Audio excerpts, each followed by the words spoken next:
राष्ट्र धर्म, रात 8 बजे सिर्फ ANB न्यूज पर।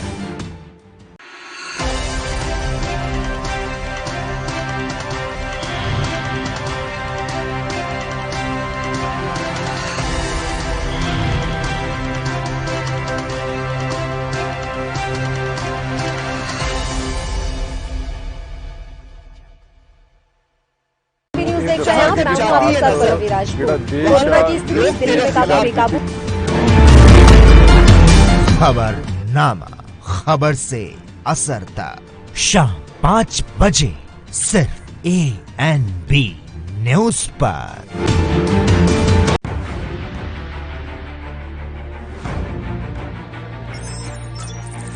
खबर चाहे सियासत की हो या सरकार की, खबर चाहे भ्रष्टाचार की हो या गुनहगार की, दिन भर में क्या रहा देश जगत का हाल, किस मुद्दे ने बनाई किसकी सरकार, रखते हैं हम सब पर नजर, पहुंचाते हैं हम हर खबर। हम हैं ANB न्यूज।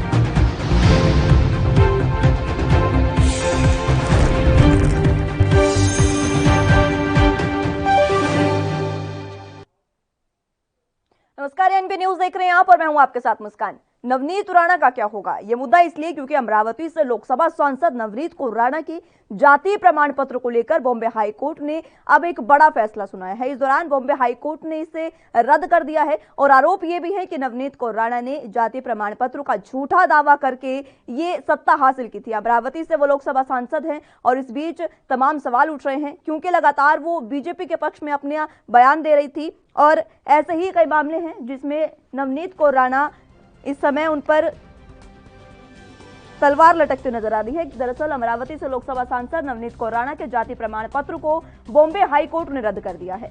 जाति प्रमाण पत्र को रद्द करते हुए कोर्ट ने उन पर 2 लाख रुपए का जुर्माना भी लगाया।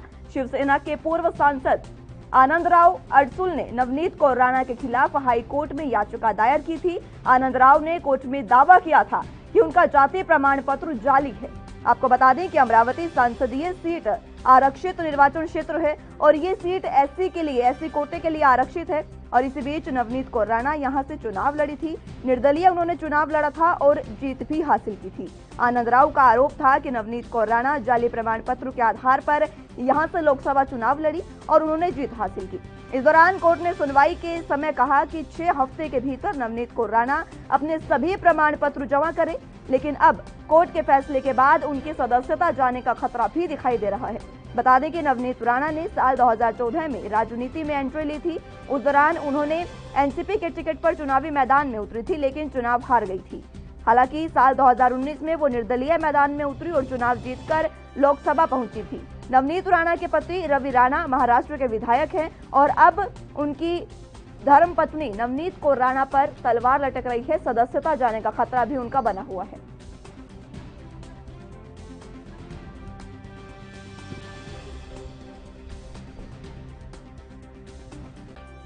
इसमें स्पेसिफिक दिया है कि फेक सर्टिफिकेट है, वैलिडिटी फेक है, दोनों सरेंडर करने को बोल दिया है और ये कॉन्स्टिट्यूशनल फ्रॉड होने के कारण पेनल्टी भी 2 लाख की लगाई है।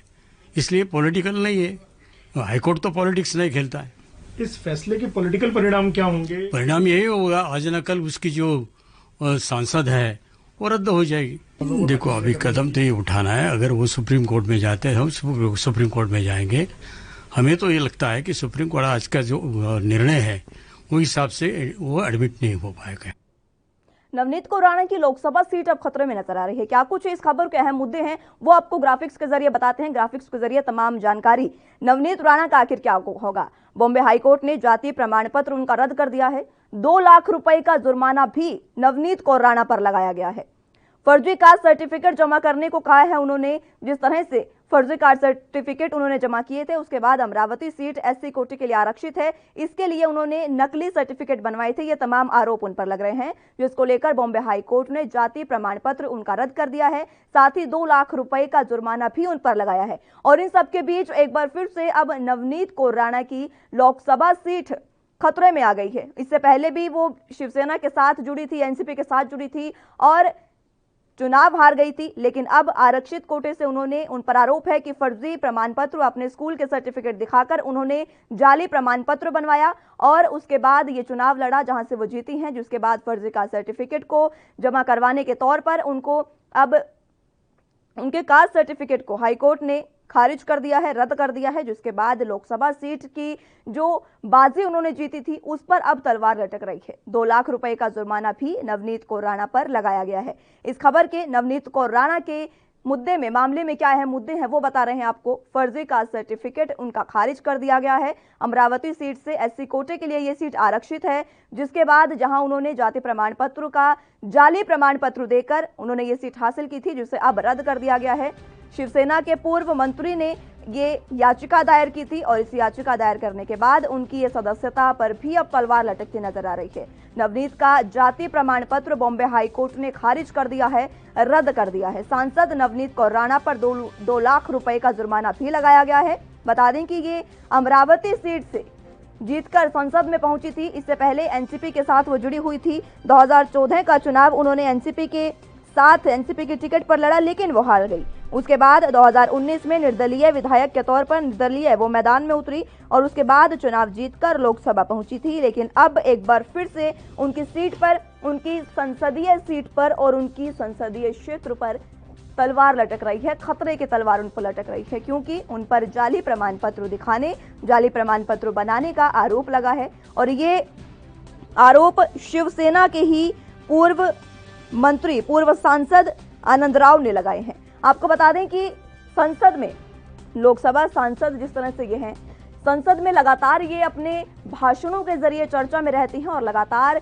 बीजेपी के पक्ष में ये कई बार बयानबाजी कर चुकी हैं। हाल ही में जो एंटीलिया केस हुआ था मुंबई में, उसको लेकर इन्होंने बीजेपी का समर्थन किया था और उद्धव सरकार पर बड़ा हमला बोला था और कई आरोप भी उद्धव सरकार पर लगाए थे एंटीलिया केस में। जिसके बाद अब इनकी जो सदस्यता है वो खतरे में है। कहीं ना कहीं आरोप और कयास ये भी लगाए जा रहे हैं कि शिवसेना अपनी बेइज्जती का बदला लेने के लिए नवनीत कौर राणा पर इस तरह के आरोप लगा रही है। लेकिन ये तो जांच का विषय है, जांच के लिए कहा गया है। हालांकि कास्ट सर्टिफिकेट उनका रद्द कर दिया गया है, लेकिन जांच का विषय आगे जब जांच होगी तो पता चलेगा कि आखिर इसमें कौन सही है और कौन गलत। तो सांसद नवनीत कौर राणा पर 2 लाख रुपए का जुर्माना भी बॉम्बे हाई कोर्ट ने लगाया है। साथ ही अमरावती सीट पर भी अब तलवार लटकती नजर आ रही है। हाल ही में चुनाव हुए थे, जिसके बाद एक बार फिर से यहां पर चुनाव होने की कगार पर ये सीट आ गई है। अमरावती सीट अब एक बार फिर से चुनाव होने के कगार पर आ गई है, क्योंकि अगर ये तमाम जो आरोप उन पर लगे हैं, अगर ये जांच में सही पाए जाते हैं तो उनकी सदस्यता रद्द कर दी जाएगी और उसके बाद एक बार फिर से उपचुनाव की नौबत यहां पर आ जाएगी। तो अमरावती सीट से जीतकर संसद में पहुंची थी नवनीत कौर राणा, जिन पर अब तमाम आरोप लग रहे हैं। आरोप शिवसेना के पूर्व सांसद आनंद राव ने लगाए हैं। उनका कहना है कि इन्होंने अपना जो प्रमाण पत्र है वो जाली बताया है, जाली प्रमाण पत्र दिखाकर ये सदस्यता हासिल की है। आपको बता दें कि अमरावती सीट जो है वो एससी कोटे के लिए आरक्षित है। वहां पर एससी जो कास्ट के उम्मीदवार होते हैं उन्हीं के लिए वो आरक्षित है सीट एससी कोटे के लिए, जिसके बाद वहां पर सांसद नवनीत कौर राणा चुनाव जीती थी। वक्त एक छोटे से ब्रेक का है, फौरन हाजिर होंगे।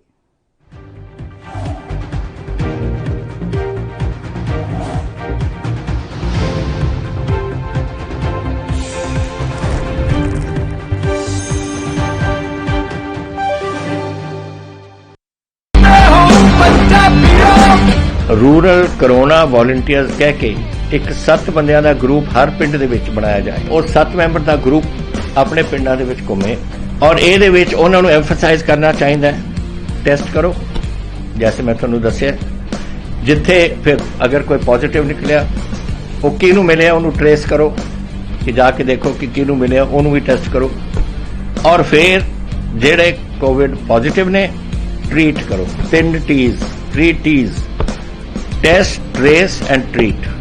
ਇਹ ਚੀਜ਼ਾਂ ਅਗਰ ਆਪਾਂ ਕਰ ਸਕੀਏ ਤਾਂ ਤੁਸੀਂ ਦੇਖੋ ਇਹਦੇ ਚ ਆਪਣੇ ਪਿੰਡ ਚ ਔਰ ਮੁਹੱਲਿਆਂ ਚ ਕੰਟਰੋਲ ਆ ਸਕਦੀ ਹੈ। ਫਤਿਹ ਹੋ ਪੰਜਾਬੀਆਂ, ਫਿਰ ਫਤਿਹ ਹੋਊਗੀ।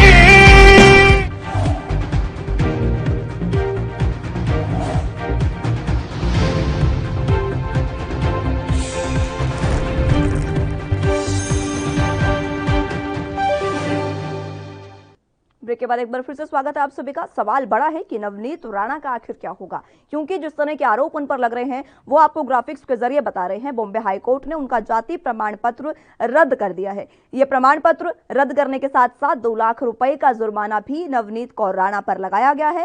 फर्जी कास्ट सर्टिफिकेट जमा करने का उन पर आरोप लगाया है, जिसके बाद कोर्ट ने कहा है कि जल्द ही उन्हें अपने सही सर्टिफिकेट दिखाने होंगे।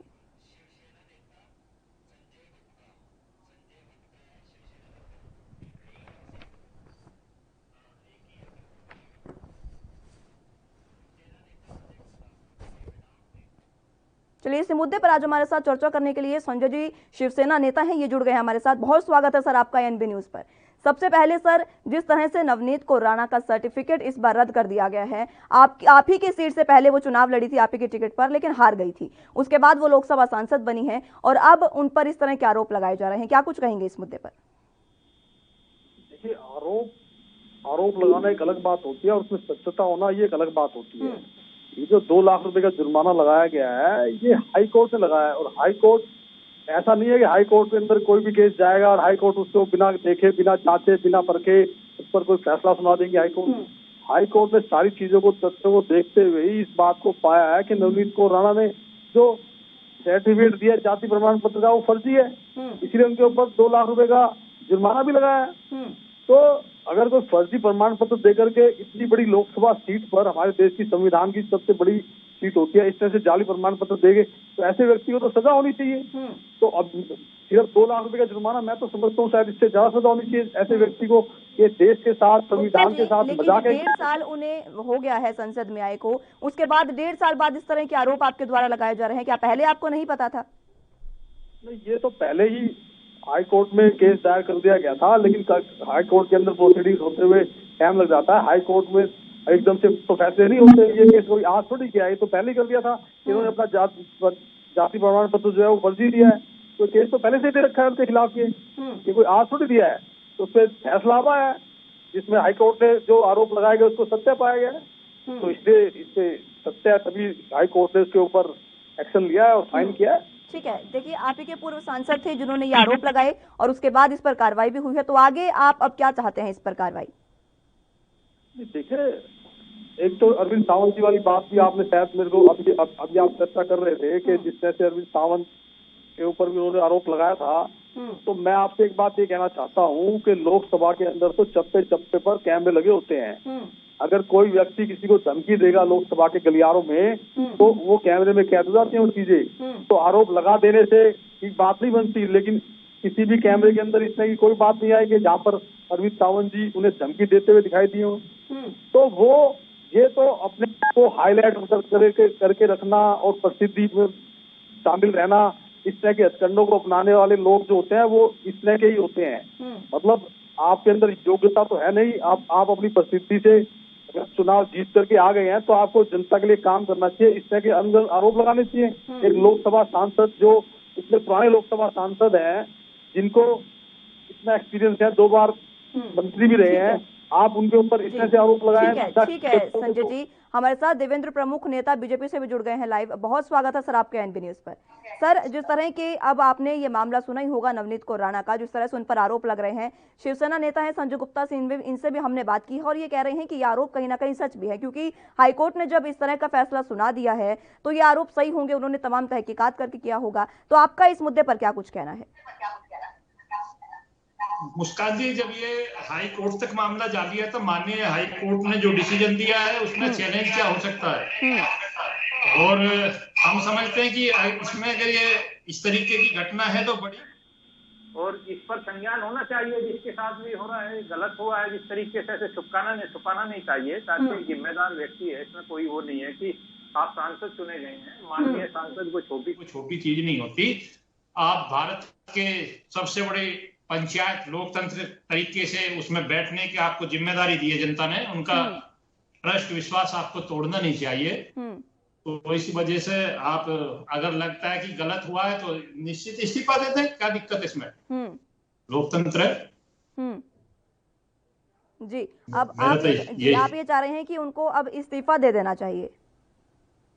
देखिए, मुझे आपके माध्यम से मिला है मुस्कान जी, जिस तरीके से आज डिबेट का हिस्सा बना है, अभी मैंने इस पर ज्यादा कोई नजदीक से कहीं पढ़ा नहीं देखा, और सीधा की डिबेट में आया हूं इसी समय, और यहीं से आपके यहाँ से ही क्वेश्चन मुझको मिला। इस तरीके से घटना है महाराष्ट्र की, और महाराष्ट्र जो है एक बड़ा राज्य है, और लोकतंत्र में जो घटना घटित हुई है कि वो हाई कोर्ट में चैलेंज हुआ उनका, वहां से कोई गलत मिला है, प्रमाण जो उन्होंने अपना दिया हुआ है उस समय का कि जिस जाति का बनाया वो जिसका लाभ उठाकर उन्होंने सीट जीती है वो गलत हुआ है, तो उनके खिलाफ कानूनी कार्रवाई भी बनती है। और दूसरा, नैतिकता के तौर पे अगर उसे जनता ने उनको चुना है तो उनकी भी अपनी जिम्मेदारी बनती है कि उन्हें, लेकिन अगर वो इस्तीफा नहीं देती हैं तो उसके बाद क्या कार्रवाई होगी? उनकी लोकसभा सीट पर तो खतरा बनता जा रहा है। देखिए, कार्रवाई तो होनी क्या है उसमें मुस्कान जी, हो चुकी है।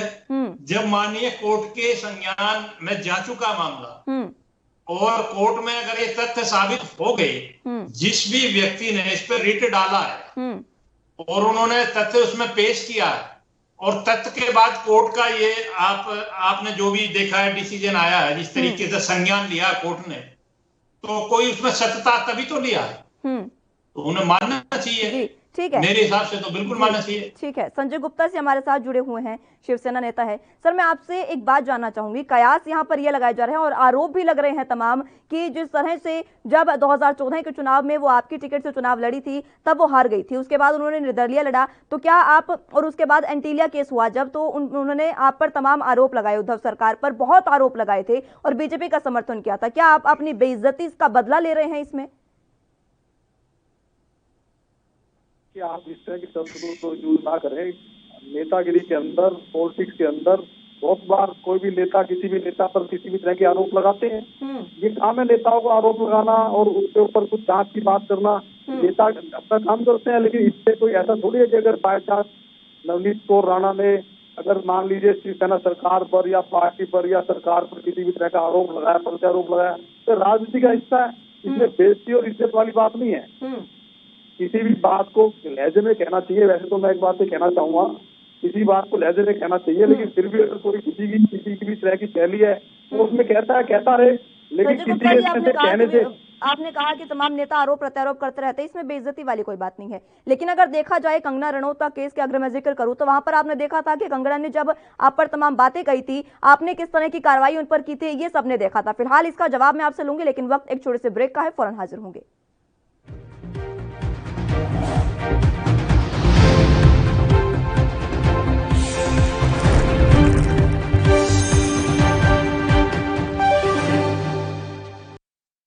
कोरोना वायरस ਨੂੰ ਅਸੀਂ ਤਾਂ ਹੀ ਹਰਾ ਸਕਦੇ ਹਾਂ ਜੇਕਰ ਅਸੀਂ ਆਪਣੇ ਵੱਧ ਤੋਂ ਵੱਧ ਟੈਸਟ ਕਰਵਾਵਾਂਗੇ ਤੇ ਵੈਕਸੀਨੇਸ਼ਨ ਲਗਵਾਵਾਂਗੇ।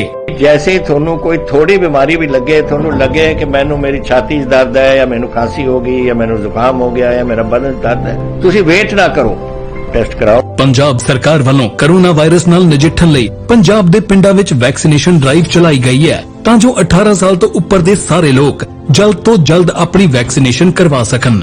पूरे पंजाब ਦੇ ਪਿੰਡਾਂ ਲਈ ਕੋਵਿਡ ਟੈਸਟਿੰਗ ਕੇਂਦਰ ਸਥਾਪਿਤ ਕੀਤੇ ਗਏ ਨੇ। ਜੇਕਰ ਤੁਹਾਨੂੰ ਬੁਖਾਰ ਜ਼ੁਕਾਮ ਜਿਹੇ ਲੱਛਣ ਮਹਿਸੂਸ ਹੁੰਦੇ ਹਨ ਤਾਂ ਤੁਰੰਤ ਆਪਣਾ ਕੋਰੋਨਾ ਵਾਇਰਸ ਦਾ ਟੈਸਟ ਕਰਵਾਓ। ਕੋਰੋਨਾ ਸੰਬੰਧੀ ਜਾਣਕਾਰੀ ਲਈ 104 ਹੈਲਪਲਾਈਨ ਤੇ ਕਾਲ ਕਰੋ। तो ਤੁਸੀਂ ਪਲੀਜ਼ ਇਸ ਗੱਲ ਤੋਂ ਹੁਣ ਮੇਰੀ ਗੱਲ ਮੰਨੋ ਕਿ ਆਪਾਂ ਪੰਜਾਬ ਨੂੰ ਬਚਾਉਣਾ ਹੈ, ਆਪਣੇ ਪਰਿਵਾਰਾਂ ਨੂੰ ਬਚਾਉਣਾ ਹੈ, ਆਪਣੇ ਪਿੰਡ ਨੂੰ ਬਚਾਉਣਾ ਹੈ, ਤੁਸੀਂ ਆਪਣੇ ਮੁਹੱਲਿਆਂ ਨੂੰ ਬਚਾਉਣਾ ਹੈ। ਤੁਸੀਂ ਜੋ ਦੱਸਿਆ ਡਾਕਟਰਾਂ ਨੇ ਕਰੋ। हिदायतां दी पालना करके आओ मिल के करिए कोरोना ते फतेह। यही है साडा मिशन फतेह।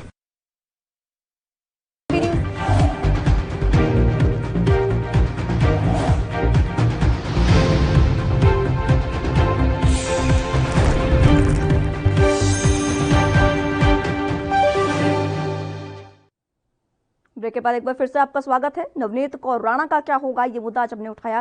सीधे गेस्ट के पास चलते हैं। संजय जी, आपसे मैं जानना चाह रही थी, आपने बेइज्जती की बात की कि आरोप प्रत्यारोप होते रहते हैं, बेइज्जती की कोई बात नहीं है, लेकिन जब कंगना रनौत का तमाम मामला हुआ था, उन्होंने भी आप पर आरोप लगाए थे और उसके बाद क्या कुछ हुआ था वो सबने देखा था।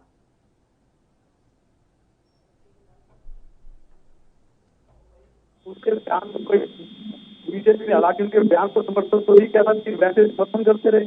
अब तो देश विरोधी बयान देगा, सरकार को चैलेंज करेगा और खुद इलीगल एक्टिविटी करके रखेगा, उसके बाद फिर वो जो है इस तरह की बातें करेगा। तो कंगना रनौत एक अलग केस थी, अलग बात थी। कंगना रनौत वाले केस का अब इस केस से क्या आप उसको कहाँ जोड़ रहे हैं, मेरे को समझ में नहीं आई बात यहाँ जोड़ी जा रही है सर कि वहां भी बीजेपी का समर्थन उन्होंने किया था और यहाँ भी अब नवनीत कौर राणा ने समर्थन बीजेपी का एक बार फिर से जब किया था एंटीलिया केस में और आप पर आरोप लगाए थे। इसका जवाब मैं देवेंद्र जी आपसे जानना चाहूंगी, क्या अब एक बार फिर से इनको भी बचाने की कोशिश होगी? देखिए, आपने जो जिस तरीके से क्वेश्चन किया मुस्कान जी, कंगना का जो आपने जिक्र किया कि कंगना के साथ क्या किया शिवसेना ने, वो लोकतांत्रिक तरीके से बिल्कुल गलत था। इसमें नवनीत राणा में थोड़ा सा अंतर आप देख सकते हैं कि ये माननीय कोर्ट का मामला, मैंने स्पष्ट कहा, जो चीज गलत है वो गलत है, जो चीज सही है कंगना के साथ बिल्कुल गलत हुआ था। कंगना की जो लोकतांत्रिक आजादी है, संजय जी कुछ कह रहे हैं कि कपिल मिश्रा के साथ जो उस पर घेरा गया था, इस पर भी ध्यान दीजिए आप संजय जी। तो उसका बयान दीजिए, कपिल मिश्रा के साथ जो हुआ था क्या वो सही हुआ था? जब कपिल मिश्रा ने एक स्टेटमेंट दी थी कि क्या यही अच्छे दिन है, तो उसके बाद कार्रवाई थी कपिल मिश्रा के घर पर, तो क्या वो सही था? यही बताइए आप। देवेंद्र जी कुछ पूछ रहे हैं संजय जी। मुझको आवाज नहीं मिली, आप बताइए। जी संजय जी, आवाज उनको नहीं मिल पा रही है। कई बार ऐसा होता है कि जब इस तरह के सवाल उठते हैं तो आवाज नहीं मिल पाती। मैं आप ही से चाहूंगी कि आप एक बार फिर से उनको अपना सवाल दोहराएं और वो सुन पाए। एक बार फिर से सुनिएगा देवेंद्र जी। मेरा सवाल ये है देवेंद्र जी कि जब कपिल मिश्रा का मकान तोड़ा गया था, कपिल मिश्रा ने एक ट्वीट किया था कि क्या यही अच्छे दिन है, तो क्या ये सही था? इस पर भी प्रतिक्रिया दीजिए आप अपनी। नहीं, देखिए वो मेरे संज्ञान में नहीं है संजय जी, मैं ये कहूँगा, लेकिन आपके माध्यम से आया। सर बहुत एक्सपीरियंस नेता है आप, और आप कह रहे हैं कि इस तरह के मामले आपके संज्ञान में नहीं है। मैं उस पे आ रहा हूँ, उस पर। मैं अभी, मेरी बात पूरी नहीं हुई। अगर उसके अनुसार आपने वो गलत हुआ या वो ठीक हुआ, तो वो कोर्ट का मैटर था, कोर्ट में जाना था। अगर उस डिसीजन को देकर कंगना के साथ ये डिसीजन किया है तो ये बहुत बुरा है, ये बहुत गलत है। अगर आपने पहले अपनी बात को लेकर ही बयान पार्टी के लेवल की बात कीजिए आप कि कंगना के साथ जो हुआ है उस घटना को देखकर हुआ है, और वो जांच का विषय अगर भारतीय जनता पार्टी में हुआ है या उस शासन में हुआ है, तो ये कोर्ट में जाना था या जनता के बीच में जाना था, वो आपका अपना विषय था। सर एक बात बताइएगा देवेंद्र जी, आप एक अनुभवी नेता हैं। देवेंद्र जी, बीजेपी के आप एक अनुभवी नेता हैं और आप कह रहे हैं कि इस तरह के जो बड़े मामले थे वो आपके संज्ञान में नहीं है। आपने आते ही भी यही बात कही थी कि नवनीत कौर राणा का मामला भी आपके संज्ञान में नहीं है। देखिए, मैं एक चीज और कहता हूँ मुस्कान जी, आजकल टीवी पर जब हम लोग बैठते हैं तो हमको अलग अलग मुद्दे मिलते हैं, स्टडी करनी पड़ती है। अलग अलग कई चैनल पर कई डिबेट होती है और कौन से मुद्दे पर हमें बोलना है जैसे हमको पता चल पाता है। आधी चीज तो हम आप लोगों के माध्यम से सुनते हैं, तुरंत जो है वो बात आपकी ठीक है, वो बात आपकी ठीक है देवेंद्र जी, लेकिन जिसका जिक्र किया है संजय जी ने कपिल मिश्रा मामले का, वो तो बहुत पुराना है ना सर। सबके अलग मुद्दे हैं। तो मैंने जो कहा था आपको कि नवनीत वाला मैंने पढ़ा नहीं है, संज्ञान में नहीं कि पूरी घटना क्या है, किस तरीके से। ठीक है संजय जी, आपके पास मैं आना चाहूंगी। तमाम बार ऐसा होता है कि जब कोई बीजेपी का समर्थक, बीजेपी के उन पर जब कोई आंच आती है तो बीजेपी इसी तरह का रवैया उनका होता है, तमाम बार हमने देखा है। संजय जी ठीक बात है, बिल्कुल। मतलब मैंने तो बहुत बार क्वेश्चन को पूछा है कि जिस तरह से आप कंगना के साथ खड़े हुए। ठीक है संजय जी, मैं माफी चाहूंगी आपको रोकने के लिए, एक बार फिर से आपके पास आऊंगी, लेकिन वक्त एक छोटे से ब्रेक का है, फौरन हाजिर होंगे।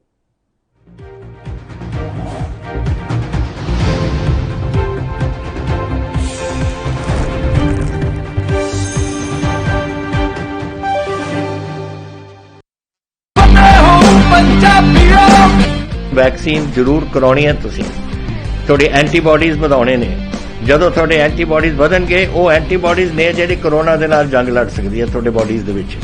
ਇਹ ਤੁਹਾਨੂੰ ਕਰਾਉਣਾ ਚਾਹੀਦਾ ਹੈ। ਤੁਹਾਨੂੰ ਉਹ ਡਾਕਟਰ ਜੋ ਪਹਿਲੇ ਦਿਨ ਤੋਂ ਕਹਿ ਰਹੇ ਨੇ ਮਾਸਕ ਨਹੀਂ ਭੁੱਲਣਾ।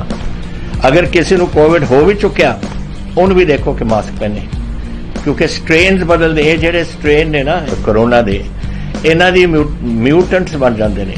ਇਸ ਕਰਕੇ ਤੁਸੀਂ ਉਹ ਜੋ ਬੇਸਿਕ ਚੀਜ਼ਾਂ ਨੇ, ਮਾਸਕ ਪਹਿਨਣਾ, ਹੱਥ ਧੋਣੇ, सोशल डिस्टेंसिंग रखनी, ये जरूरी है। ਤੁਹਾਨੂੰ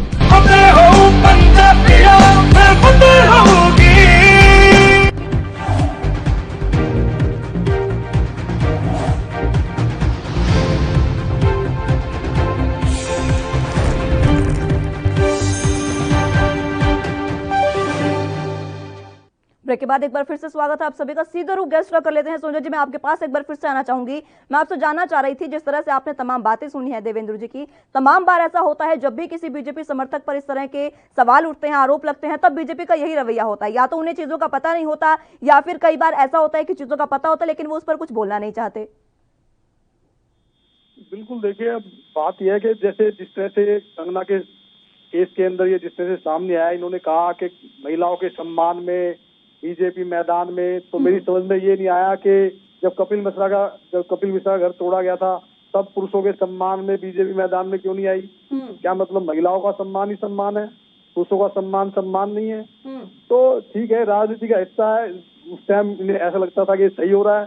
और कंगना रनावत जिसने मतलब देश विरोधी बयान दिया, बॉम्बे को पाक ऑक्युपाइड कश्मीर से जो है उसने कंपेयर किया, कंपेयर करने के बाद फिर बीजेपी ने उनके बयान का समर्थन भी नहीं किया कि जो कंगना रनावत ने जो बयान दिया उसका समर्थन भी नहीं किया, लेकिन उसको सपोर्ट भी करते रहे।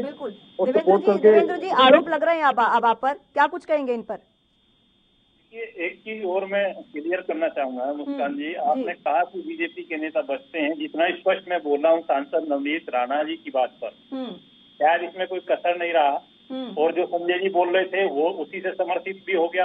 ये अगर गलत किया है तो कोर्ट का मामला है, कोर्ट में बिल्कुल उनको जो है इस्तीफा भी देना चाहिए, जो करना चाहिए। वो चीज ठीक है सर आपकी, आपने बोला, लेकिन कई जो केसेस, जो मामले अब सामने आ रहे हैं, जो जिनका जिक्र संजय जी कर रहे हैं, उन पर तो आपके पास कोई जवाब नहीं है। मैं तो स्पष्ट बोलता हूँ, मैं तो हमेशा स्पष्ट बोलता हूँ, जवाब भी स्पष्ट देता हूँ और स्पष्ट ही दे रहा हूँ। अभी आप कह रहे हैं कि बीजेपी मैदान में महिलाओं की बात कर रहे हैं, पुरुषों की भी बात कर रहे हैं सम्मान में, तो मैं तो ये कहना चाहता हूँ कि 135 करोड़ जो लोग इस भारतवर्ष के, वो 135 करोड़ लोग अब जो बीजेपी की सरकार के लोग हैं, बीजेपी की सबसे बड़ी जिम्मेदारी है कि सबका ठीक है संजय गुप्ता जी, आखिरी 30 सेकंड में आपका कमेंट चाहूंगी। सारे काम जी चाहूंगा कि आरोप प्रत्यारोप राजनीति में नेताओं द्वारा लगाए जाते हैं किसी पर भी, मगर कार्रवाई उन्हीं पर होती है जिनमें सत्यता होती है। तो नवनीत को राणा ने इतने बड़े पद पर जिस तरह से जो किया वो सही नहीं है। जी ठीक है संजय गुप्ता जी, बहुत शुक्रिया आपका हमारे साथ जुड़ने के लिए। आपका भी देवेंद्र जी बहुत शुक्रिया हमारे साथ जुड़ने के लिए और तमाम बातें साझा करने के लिए। तो जिस तरह के आरोप अब नवनीत राणा पर लग रहे हैं, देखने वाली बात होगी कि उनकी लोकसभा सीट जाती है या फिर एक बार फिर से बच जाती है। फिलहाल के मेरे साथ बस इतना ही। आप जुड़े रहिए एनपी न्यूज के साथ। नमस्कार।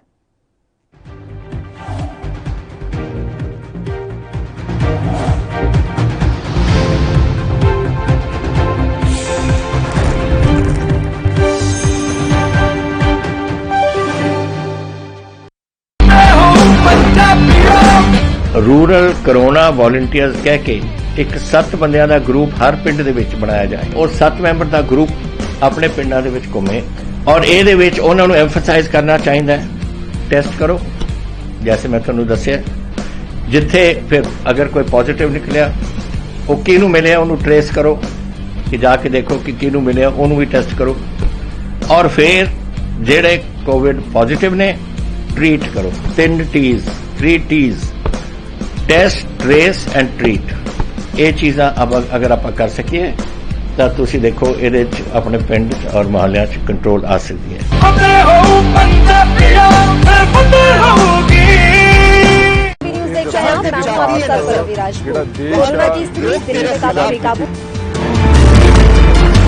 खबरनामा, खबर से असरता, शाम 5 बजे सिर्फ ANB न्यूज पर।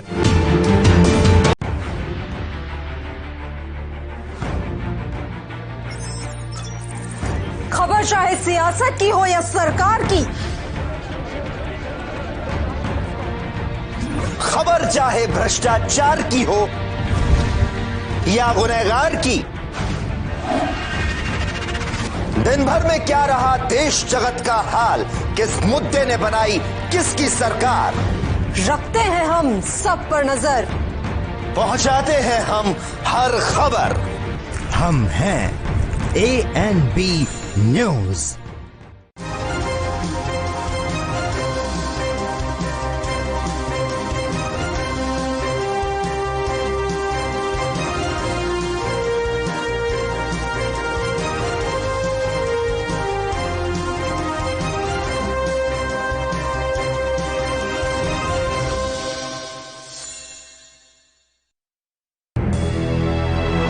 लखनऊ से लेकर चंडीगढ़ तक, मुंबई से लेकर रायपुर तक, क्या है राजनीति की हलचल, क्या है समाज का मिजाज।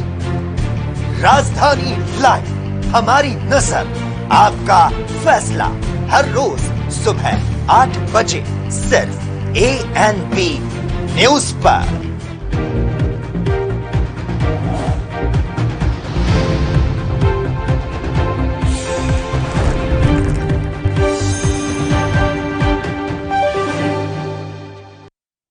नमस्कार, एनबी न्यूज देख रहे हैं आप और मैं हूं आपके साथ मुस्कान। बीजेपी की कांग्रेस पर एक बार फिर से सर्जिकल स्ट्राइक हो गई है, क्योंकि विधानसभा चुनावों से पहले अब एक बार फिर से कांग्रेस को नया झटका लगा है। बीजेपी में शामिल हुए हैं जितिन प्रसाद। एक बार फिर से कांग्रेस को झटका, केंद्रीय मंत्री पीयूष गोयल ने उन्हें बीजेपी की सदस्यता दिलवाई है। यानी कि अब कांग्रेस का हाथ छोड़कर बीजेपी का झंडा थाम लिया है जितिन प्रसाद ने। बता दें कि बड़े नेता हैं, कांग्रेस हाईकमान से काफी समय से नाराज चल रहे थे। सम्मान देने के लिए बीजेपी का धन्यवाद, ये जितिन प्रसाद ने कहा है। इस तरह के मामले लगातार सामने आते हैं। जब भी विधानसभा चुनाव या कोई भी चुनाव होते हैं तो लगातार पार्टियों का दल बदल, सत्ता बदल चलता रहता है और अब इसकी शुरुआत हो गई है। मिशन 2022 को लेकर इसकी शुरुआत हो चुकी है। अब उत्तर प्रदेश के विधानसभा चुनाव से पहले बीजेपी की कांग्रेस पर सर्जिकल स्ट्राइक शुरू हो गई है। कांग्रेस के बड़े नेता जितिन प्रसाद ने बीजेपी का दामन थाम लिया है। बता दें कि कांग्रेस के नेतृत्व पर सवाल उठाने वाले थे जितिन प्रसाद।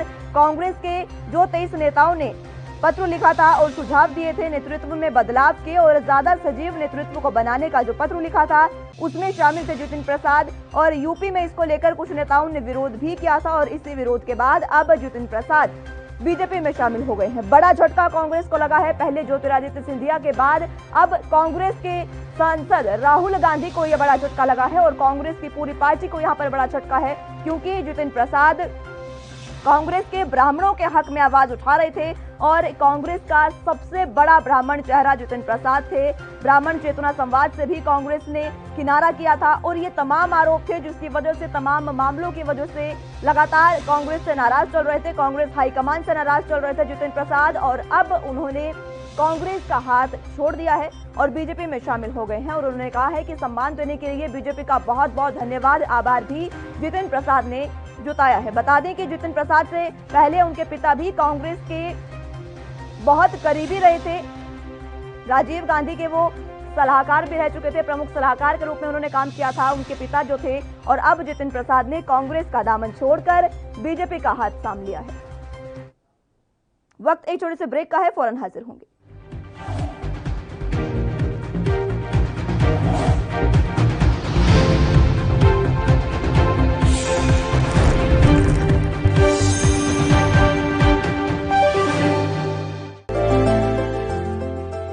ਅੱਜ ਸਿਰਫ ਦੇਸ਼ ਹੀ ਨਹੀਂ ਬਲਕਿ ਪੂਰੀ ਦੁਨੀਆ ਹੀ ਕੋਰੋਨਾ ਤੋਂ ਜੂਝ ਰਹੀ ਹੈ। ਜਿੱਥੇ ਪਹਿਲੀ ਲਹਿਰ ਦੇ ਵਿੱਚ ਦੇਸ਼ ਦੇ ਨਾਲ ਹੀ ਪੰਜਾਬ ਨੇ ਵੀ ਸੰਘਰਸ਼ ਕੀਤਾ, ਉੱਥੇ ਹੀ ਦੂਜੀ ਲਹਿਰ ਵਿੱਚ ਪੰਜਾਬ ਦੀ ਕੈਪਟਨ ਅਮਰਿੰਦਰ ਸਿੰਘ ਸਰਕਾਰ ਨੇ ਠੋਸ ਫੈਸਲੇ ਲਏ ਨੇ ਤਾਂ ਜੋ ਕੋਰੋਨਾ ਦੇ ਫੈਲਾਅ ਨੂੰ ਰੋਕਿਆ ਜਾ ਸਕੇ।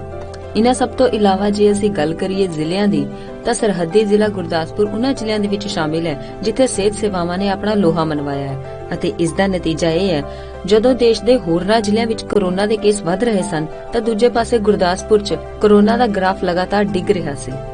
ਦਰਅਸਲ ਗੁਰਦਾਸਪੁਰ ਜ਼ਿਲ੍ਹੇ 'ਚ ਕੋਰੋਨਾ ਤੋਂ ਨਿਪਟਣ ਲਈ ਪੰਜਾਬ ਸਰਕਾਰ ਦੇ ਹੁਕਮਾਂ ਅਨੁਸਾਰ ਸਿਹਤ ਵਿਭਾਗ ਵੱਲੋਂ ਠੋਸ ਕਦਮ ਚੁੱਕੇ ਗਏ ਨੇ। ਇੱਥੇ ਸਿਹਤ ਵਿਭਾਗ ਵੱਲੋਂ 13 ਆਈਸੋਲੇਸ਼ਨ ਵਾਰਡ ਬਣਾਏ ਗਏ ਜਿੱਥੇ ਸਰਕਾਰੀ, ਪ੍ਰਾਈਵੇਟ ਤੇ ਆਰਮੀ ਹਸਪਤਾਲਾਂ 'ਚ 265 ਆਕਸੀਜਨ ਬੈੱਡ ਲਗਾਏ ਗਏ ਨੇ। ਜ਼ਿਲ੍ਹੇ ਵਿੱਚ ਵੈਕਸੀਨੇਸ਼ਨ ਦਾ ਕੰਮ ਵੀ ਜਾਰੀ ਹੈ ਅਤੇ ਲੋਕ ਵੀ ਟੀਕਿਆਂ ਨੂੰ ਲੈ ਕੇ ਆਪਣੀ ਰਜਿਸਟ੍ਰੇਸ਼ਨ ਕਰਵਾ ਰਹੇ ਨੇ। ਸਿਹਤ ਵਿਭਾਗ ਵੱਲੋਂ 18 ਤੋਂ 44 ਅਤੇ 45 ਸਾਲ ਤੋਂ ਉੱਪਰ ਉਮਰ ਵਾਲਿਆਂ ਦਾ ਟੀਕਾਕਰਨ ਕੀਤਾ ਜਾ ਰਿਹਾ ਹੈ। ਜ਼ਿਲ੍ਹੇ ਵਿੱਚ ਕੁੱਲ 217 ਸੈਂਟਰ ਸਥਾਪਿਤ ਕੀਤੇ ਗਏ ਨੇ, ਜਿੱਥੇ ਰੋਜ਼ਾਨਾ 4000 ਦੇ ਕਰੀਬ ਕੋਰੋਨਾ ਟੈਸਟ ਕੀਤੇ ਜਾ ਰਹੇ ਨੇ। ਇਸ ਤੋਂ ਇਲਾਵਾ ਸਿਹਤ ਵਿਭਾਗ ਵੱਲੋਂ ਹੋਮ ਕੁਆਰੰਟਾਈਨ ਮਰੀਜ਼ਾਂ ਲਈ ਫਤਿਹ ਕਿੱਟ ਵੀ ਭੇਜੀ ਜਾ ਰਹੀ ਹੈ। ਨੇ ਬੇਸਿਕ ਇਨਵੈਸਟੀਗੇਸ਼ਨਸ ਆ, ਬੇਸਿਕ ਟੈਸਟ ਹੈ ਜਿਹਦੇ ਵਿੱਚ RBS, BP, ਸੈਚੂਰੇਸ਼ਨ ਟੈਂਪਰੇਚਰ ਵਗੈਰਾ ਚੈੱਕ ਕਰਦੇ ਆ ਤੇ ਉਹ ਕਰਕੇ ਜੇ ਤੇ ਪੇਸ਼ੈਂਟ ਜਿਹੜਾ ਉਹ ਫਿਟ ਆ ਹੋਮ ਆਈਸੋਲੇਸ਼ਨ ਵਾਸਤੇ, ਉਹ ਬਿਲਕੁਲ ਸਹੀ ਆ ਤੇ ਉਹਨੂੰ ਅਸੀਂ ਉੱਥੋਂ ਹੀ ਜਾਂ ਗਵਰਨਮੈਂਟ ਆਫ ਪੰਜਾਬ ਵੱਲੋਂ ਜਿਹੜੀ ਫਤਿਹ ਕਿੱਟ ਹੈ ਉਹ ਅਸੀਂ ਉੱਥੋਂ ਹੀ ਜਾਰੀ ਕਰ ਦਿੰਦੇ ਹਾਂ। ਤੇ ਜੇ ਕੋਈ ਪੇਸ਼ੈਂਟ ਥੋੜਾ ਅਨਫਿਟ ਜਾਂ ਅਨਸਟੇਬਲ ਸਾਨੂੰ ਲੱਗਦਾ, ਉਸ ਨੂੰ ਅਸੀਂ ਐਡਮਿਟ ਕਰਕੇ ਆਈਸੋਲੇਸ਼ਨ ਵਾਰਡ ਦੇ ਵਿੱਚ ਹੀ ਇੱਥੇ ਰੱਖ ਲੈਂਦੇ ਆ ਤੇ ਉਹਨਾਂ ਦਾ ਜੋ ਪ੍ਰੋਪਰ ਟ੍ਰੀਟਮੈਂਟ ਹੈ ਜਿਹੜਾ as per protocol ICMR guideline ਦੇ ਮੁਤਾਬਕ ਉਹ ਜਿਹੜਾ ਅਸੀਂ ਕਰਦੇ ਆ। ਸਿਰਫ ਗੁਰਦਾਸਪੁਰ ਦੇ ਸ਼ਹਿਰੀ ਖੇਤਰਾਂ 'ਚ ਹੀ ਨਹੀਂ, ਸਗੋਂ ਪਿੰਡੂ ਖੇਤਰਾਂ ਵਿੱਚ ਵੀ ਸਿਹਤ ਵਿਭਾਗ ਵੱਲੋਂ ਲਗਾਤਾਰ ਸੈਂਪਲਿੰਗ ਕੀਤੀ ਜਾ ਰਹੀ ਹੈ ਤੇ ਵੈਕਸੀਨੇਸ਼ਨ ਦਾ ਕੰਮ ਵੀ ਜਾਰੀ ਹੈ।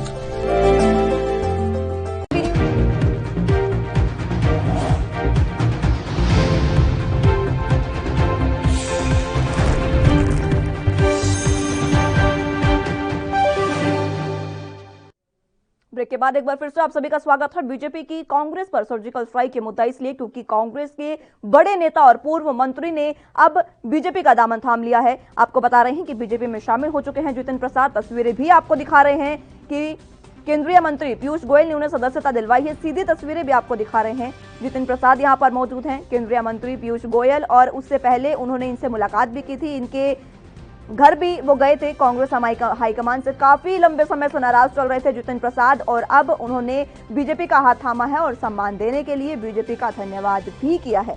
बता दें कि विधानसभा चुनाव आने वाले हैं। यूपी और अन्य कई जिलों में विधानसभा चुनाव होने जा रहे हैं। मिशन 2022 की तैयारियां सभी पार्टियों ने शुरू कर दी है। हालांकि कोरोना काल है, इस बीच भी ये तैयारियां लगातार जारी हैं और अब कांग्रेस को बड़ा झटका लगा है क्योंकि जितिन प्रसाद कांग्रेस के ब्राह्मण चेहरों में सबसे बड़ा चेहरा थे। लगातार वो ब्राह्मणों के लिए आवाज उठाते थे। ब्राह्मण चेतना संवाद उनकी एक खुद की पार्टी थी, एक मोर्चा था जिससे भी कांग्रेस ने किनारा कर लिया था, और उसके बाद लगातार जितिन प्रसाद कांग्रेस से लंबे समय से नाराज चल रहे थे। कांग्रेस की पूरी हाईकमान से नाराज चल रहे थे और अब मिशन 2022 को साधने से पहले कांग्रेस को एक बड़ा झटका लग चुका है। बता दें कि कांग्रेस के नेतृत्व पर सवाल उठाने वाले हैं जितिन प्रसाद। जितिन प्रसाद ने इससे पहले तमाम सवाल कांग्रेस नेतृत्व पर उठाए थे। उन्होंने एक चिट्ठी लिखी थी। सीधी तस्वीरें आपको दिखा रहे हैं। सदस्यता ग्रहण करते हुए जितिन प्रसाद, तस्वीरें आप देख सकते हैं, सीधी तस्वीरें। केंद्रीय मंत्री पीयूष गोयल उन्हें सदस्यता दिला रहे हैं और सीधी तस्वीरें आपको बता रहे हैं, दिखा रहे हैं। देखिए, बीजेपी का पटका भी अब जितिन प्रसाद के गले में जा चुका है, यानी कि पूर्ण रूप से अब वो बीजेपी के हो चुके हैं। कांग्रेस को एक बार फिर से त्याग दिया है उन्होंने। जितिन प्रसाद सीधी तस्वीरें आपको दिखा रहे हैं, बीजेपी में शामिल हो चुके हैं और सम्मान भी उन्होंने कहा है कि सम्मान देने के लिए बीजेपी का बहुत आभार व्यक्त किया है। इसी पर आज हम चर्चा भी करेंगे। लगातार मिशन 2022 से पहले बीजेपी मजबूत होती नजर आ रही है और कांग्रेस को बड़ा झटका लगा है। आपको ये भी बता दें कि जितिन प्रसाद वो हैं जिन्होंने कांग्रेस हाईकमान को जब 23 नेताओं ने पत्र लिखा था, उसमें जितिन प्रसाद शामिल थे और उन्होंने कहा था कि कांग्रेस के नेतृत्व में बदलाव होना जरूरी है। आप देख सकते हैं कि उनको सदस्यता दिलाने के बाद केंद्रीय मंत्री पीयूष गोयल भी अपना संबोधन दे रहे हैं। वक्त एक छोटे से ब्रेक का है, फौरन हाजिर होंगे।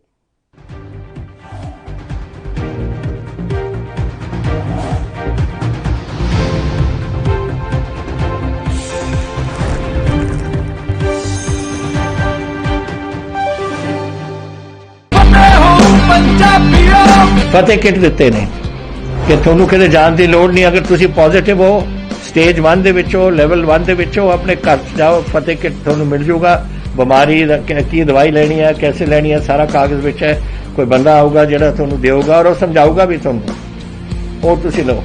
ਫਤਿਹ ਹੋ ਪੰਜਾਬੀਓ, ਫਿਰ ਫਤਿਹ ਹੋਊਗੀ।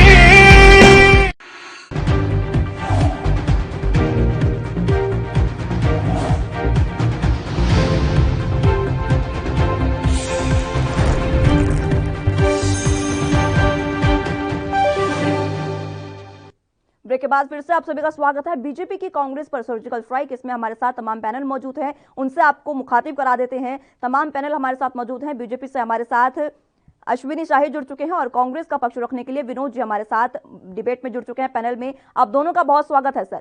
सबसे पहले मैं कांग्रेस का ही इस पर रुख जानना चाहूंगी। विनोद जी माफ कीजिएगा, जिस तरह से जितिन प्रसाद ने अब कांग्रेस का दामन छोड़ दिया है, उनका हाथ छोड़ दिया है, लगातार वो लंबे समय से नाराज चल रहे थे, क्या कुछ उनकी नाराजगी थी कांग्रेस को लेकर जो उन्होंने बीजेपी का दामन थामा?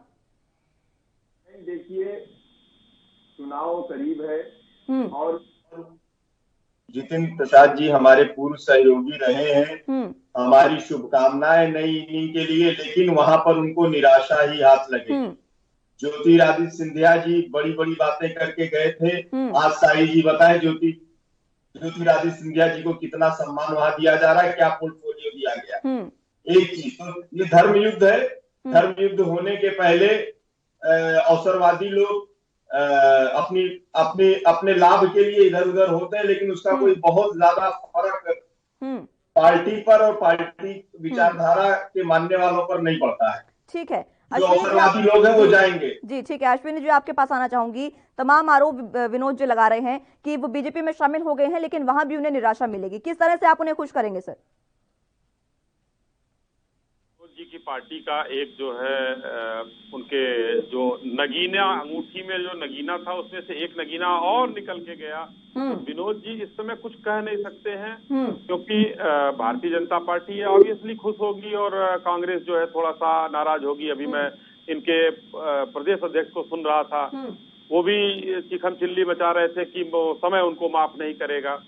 लेकिन यक्ष प्रश्न ये है कि आखिर कांग्रेस से लोगों का मोह भंग क्यों हो रहा है, वो भी उन नेताओं का जो राहुल जी और प्रियंका जी की कोर कमेटी में थे।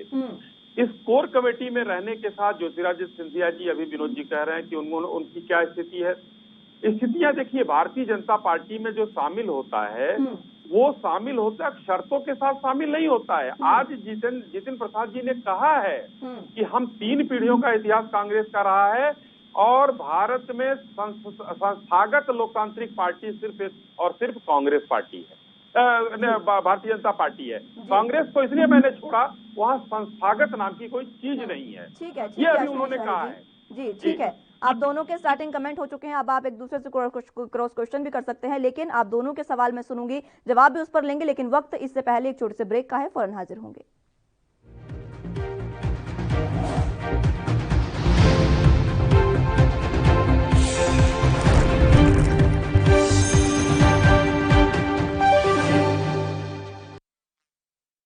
कोरोना वायरस ਨੂੰ ਅਸੀਂ ਤਾਂ ਹੀ ਹਰਾ ਸਕਦੇ ਹਾਂ ਜੇਕਰ ਅਸੀਂ ਆਪਣੇ ਵੱਧ ਤੋਂ ਵੱਧ ਟੈਸਟ ਕਰਵਾਵਾਂਗੇ ਤੇ ਵੈਕਸੀਨੇਸ਼ਨ ਲਗਵਾਵਾਂਗੇ।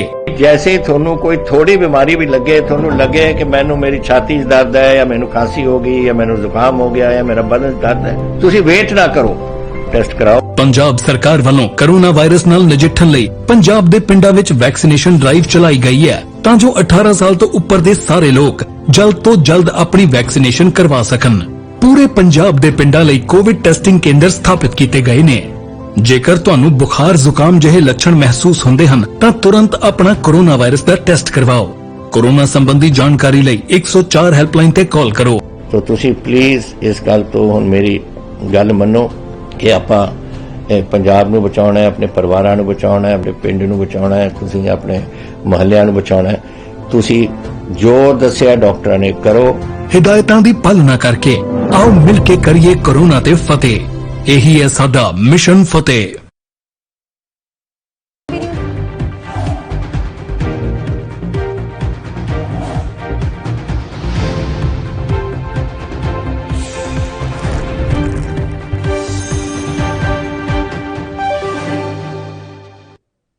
ब्रेक के बाद एक बार फिर से आप सभी का स्वागत है। बीजेपी के कांग्रेस पर सर्जिकल स्ट्राइक, उस पर डिबेट हम कर रहे हैं और हमारे साथ तमाम गेस्ट मौजूद हैं। विनोद जी, आपके पास मैं सीधे आना चाहूंगी। आपके पूर्व केंद्रीय मंत्री और कांग्रेस नेता थे जितिन प्रसाद, और काफी बड़े नेता थे, काफी चर्चित चेहरा थे, वो चले गए हैं, तो किस तरह की अब फूट जो है वो कांग्रेस में पड़ी है? देखिए, वो बड़े चर्चित चेहरे कांग्रेस पार्टी ने ही बनाया। कांग्रेस पार्टी ने उनको उतना जनाधार नहीं था, मैं भी सिद्ध कर दूंगा 1 मिनट में। फिर भी कांग्रेस पार्टी ने उनका सम्मान करते हुए उनको उचित सम्मान दिया और आवश्यकता से अधिक दिया। 2014 का लोकसभा चुनाव हारे, 2017 का विधानसभा चुनाव भी वो हारे, 2019 की लोकसभा चुनाव भी हार गए। तो ये बताता है वो कितने बड़े नेता थे, कितने जनाधार वाले नेता थे। लेकिन ये जहां गए हैं ठीक है, वहां उनको पता चल जाएगा। और भारतीय जनता पार्टी बंगाल में भी इसी तरीके पे चल रही थी, विदेश से दूसरे पार्टियों से आए हुए नेताओं को बड़े गाजे बाजे के साथ शामिल किया गया, लेकिन अंततः उनको कुछ मिला नहीं।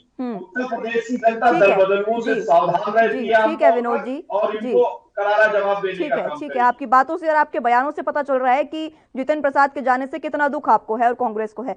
आपके पास मैं आना चाहूंगी अश्विनी शाही जी, जिस तरह से कांग्रेस ने कहा कि वो वहां पर कुछ नहीं होंगे, क्या कांग्रेस अब उन्हें टिकट देगी किसी सीट से? बीजेपी माफ कीजिएगा, टिकट देगी उन्हें किसी सीट से, क्योंकि वो कांग्रेस की हाईकमान से काफी लंबे समय से नाराज थे और उसके बाद वो बीजेपी में शामिल हुए हैं।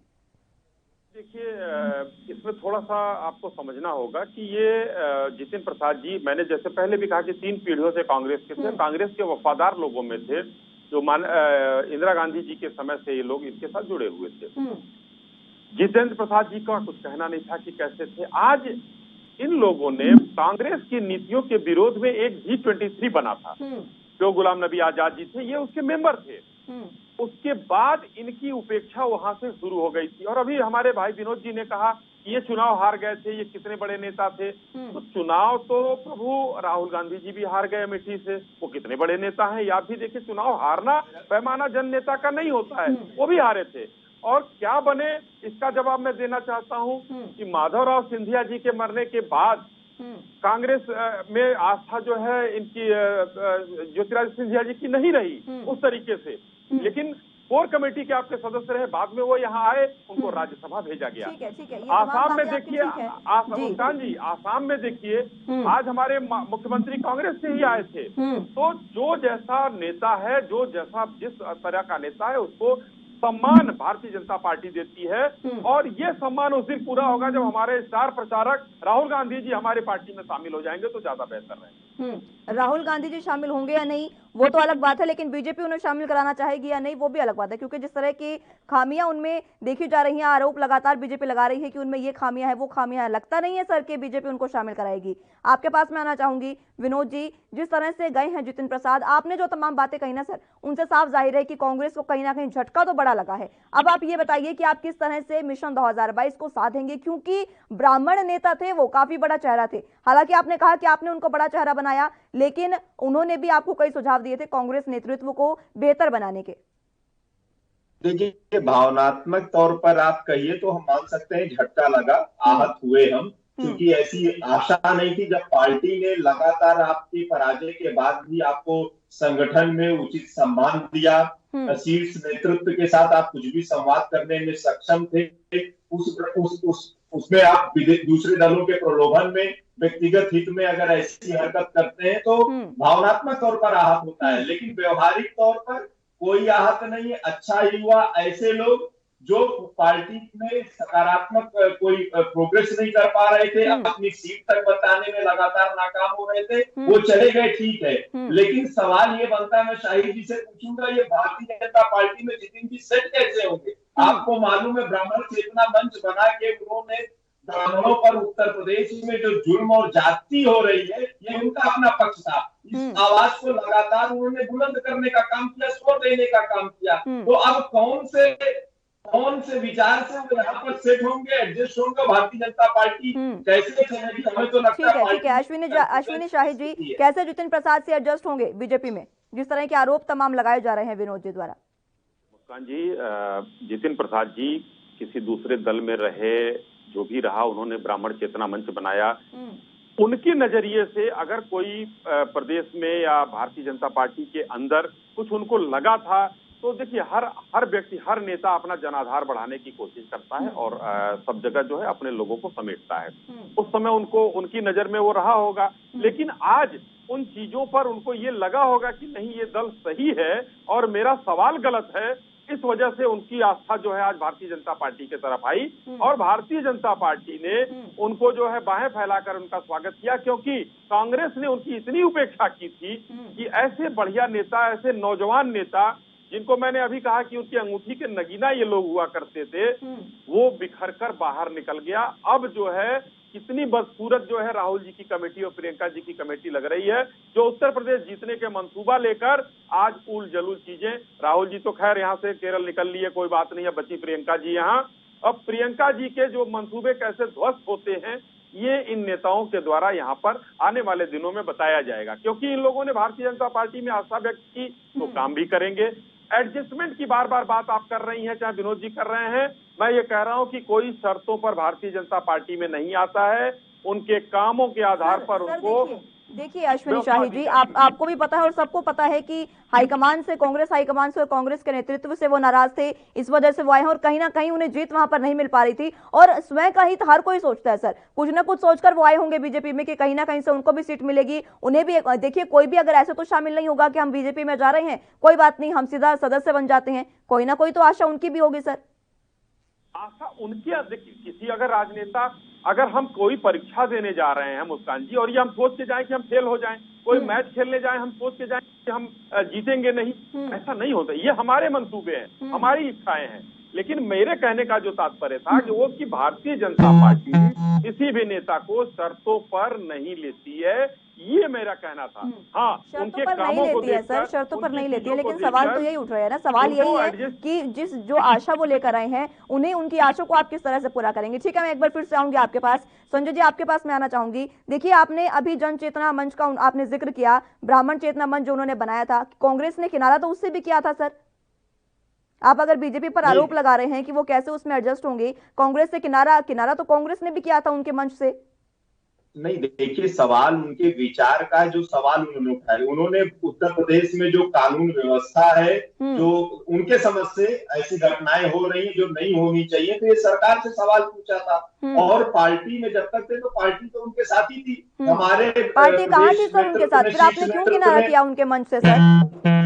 नहीं, हमने किनारा नहीं किया। देखिए, पार्टी एक बड़े व्यापक सिद्धांतों पर चलती है, उसमें नेता मिश्रित उनके विचार आते हैं, उस पर समय समय पे हमारे शीर्ष नेतृत्व ने, प्रदेश नेतृत्व ने उत्तर प्रदेश और योगी सरकार की शैली पर बार बार सवाल किए, बार बार मुकदमे हुए उनके ऊपर, जेल जाना पड़ा। अब तो लगातार सड़कों पर इनके जो इनकी सोच है, इनकी खतरनाक तानाशाही सोच है, दमनकारी सोच है, उसके खिलाफ खड़े हुए।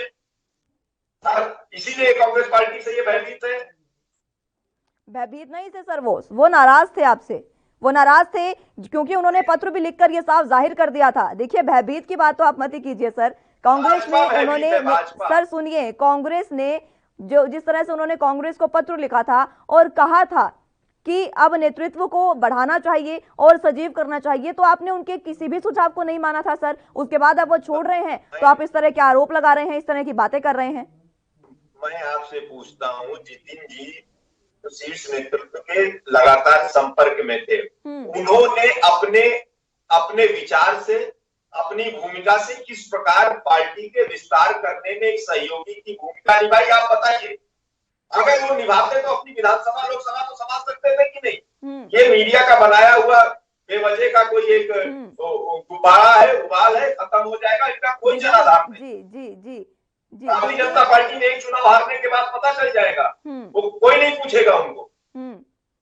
विनोद जी, अगर वो इस समय आपकी पार्टी में होते ना सर, वो इस समय अगर आपकी पार्टी में होते ना, तो इस तरह की बातें आप नहीं कर रहे होते, ये सबको पता है। अब वो छोड़कर चले गए हैं तो आपकी खैर दुख आपका जाहिर हो रहा है, दिख रहा है सर वो। अश्विनी जी, आपके पास मैं आना चाहूँ। जी, कुछ कह रहे हैं सर आप? जी मुस्कान जी, जितिन जी उस दिन से इन लोगों के दुश्मन होने लगे पार्टी में ही, जिस दिन इन्होंने पूर्णकालिक अध्यक्ष आऊंगी आपके पास एक बार फिर से। मैं माफी चाहूंगी आपको रोकने के लिए, वक्त एक छोटे से ब्रेक का है, फौरन हाजिर होंगे।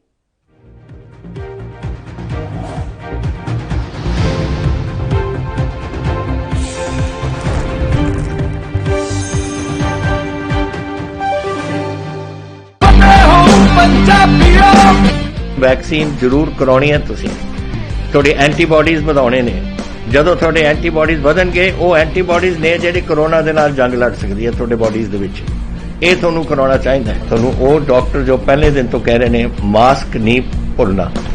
ਅਗਰ ਕਿਸੇ ਨੂੰ ਕੋਵਿਡ ਹੋ ਵੀ ਚੁੱਕਿਆ, ਉਹਨੂੰ ਵੀ ਦੇਖੋ ਕਿ ਮਾਸਕ ਪਹਿਨੇ, ਕਿਉਂਕਿ ਸਟ੍ਰੇਨਸ ਬਦਲਦੇ। ਇਹ ਜਿਹੜੇ ਸਟ੍ਰੇਨ ਨੇ ਨਾ ਕਰੋਨਾ ਦੇ, ਇਹਨਾਂ ਦੀ ਮਿਊਟੈਂਟਸ ਬਣ ਜਾਂਦੇ ਨੇ। ਇਸ ਕਰਕੇ ਤੁਸੀਂ ਉਹ ਜੋ ਬੇਸਿਕ ਚੀਜ਼ਾਂ ਨੇ, ਮਾਸਕ ਪਹਿਨਣਾ, ਹੱਥ ਧੋਣੇ, सोशल डिस्टेंसिंग रखनी ये जरूरी है। ਤੁਹਾਨੂੰ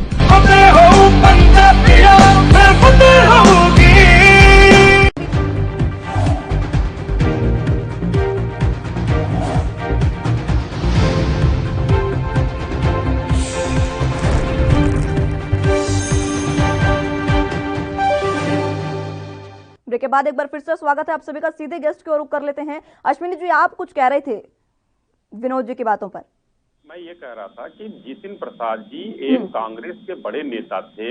उन्होंने जब G23 में शामिल हुआ उसके बाद एक पत्र लिखा केंद्रीय नेतृत्व को कि कांग्रेस को एक पूर्णकालिक अध्यक्ष की आवश्यकता है, लेकिन उनकी मांगे अनसुनी कर दी गई। आज कांग्रेस पार्टी इन लोगों की बातों पर अनसुना करते हुए, देखिए गुलाम नबी आजाद जी ने अपना पूरा जीवन दे दिया, उसके बावजूद भी उनको क्या क्या कहा गया। कांग्रेस पार्टी का इतिहास रहा है। नरसिम्हा राव जी इनके प्रधानमंत्री थे, देखिए उनको दिल्ली में जो है उनकी मतलब जो है ऐसा क्यों होता है विनोद जी, ऐसा क्यों होता है कि कांग्रेस में इतना मतभेद दिखाई दे रहा है? ऐसा क्यों? वाकई जो ये बातें हैं वो सबने देखी भी हैं। देखिए Congress party,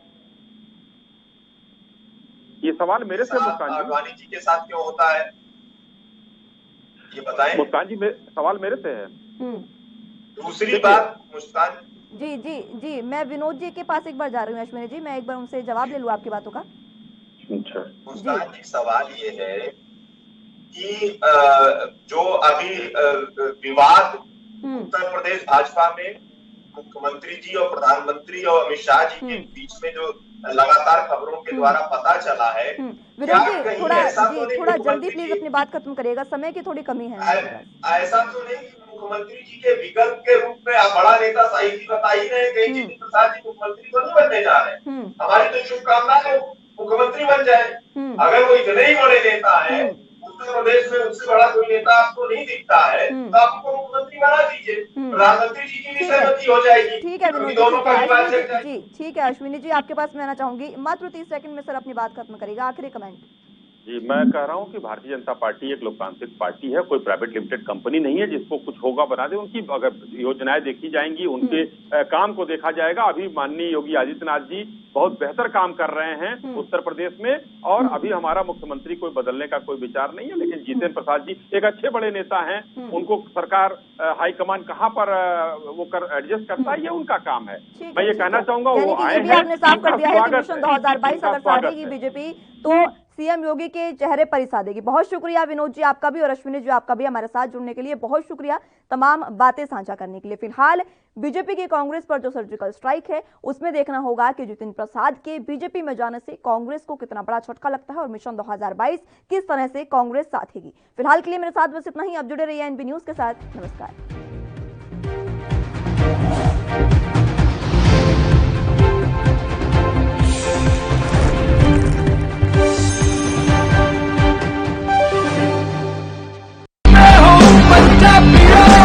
rural corona volunteers कह के एक 7 ਬੰਦਿਆਂ ਦਾ ਗਰੁੱਪ ਹਰ ਪਿੰਡ ਦੇ ਵਿੱਚ ਬਣਾਇਆ ਜਾਏ। ਉਹ 7 ਮੈਂਬਰ ਦਾ ਗਰੁੱਪ ਆਪਣੇ ਪਿੰਡਾਂ ਦੇ ਵਿੱਚ ਘੁੰਮੇ ਔਰ ਇਹਦੇ ਵਿੱਚ ਉਹਨਾਂ ਨੂੰ ਐਮਫਸਾਈਜ਼ ਕਰਨਾ ਚਾਹੀਦਾ ਹੈ, ਟੈਸਟ ਕਰੋ जैसे मैं ਤੁਹਾਨੂੰ ਦੱਸਿਆ।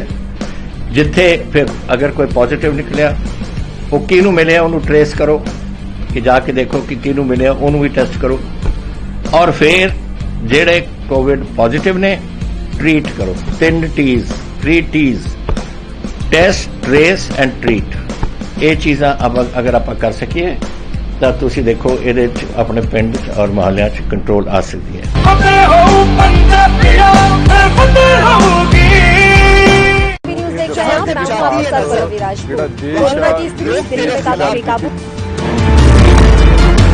खबरनामा, खबर से असर तक शाम 5 बजे सिर्फ ANB न्यूज पर।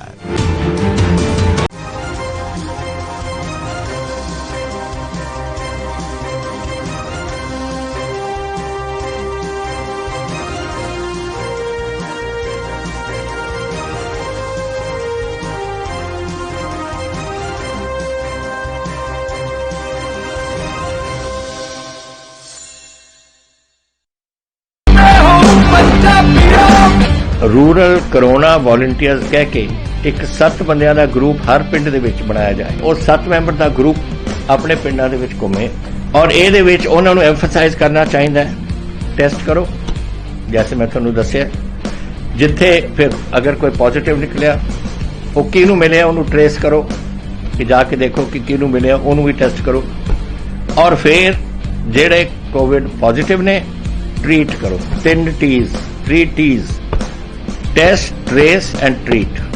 ये चीज़ां अगर आप कर सकीए तो तुसीं देखो ये अपने पिंड और मोहल्ले कंट्रोल आ सकती है।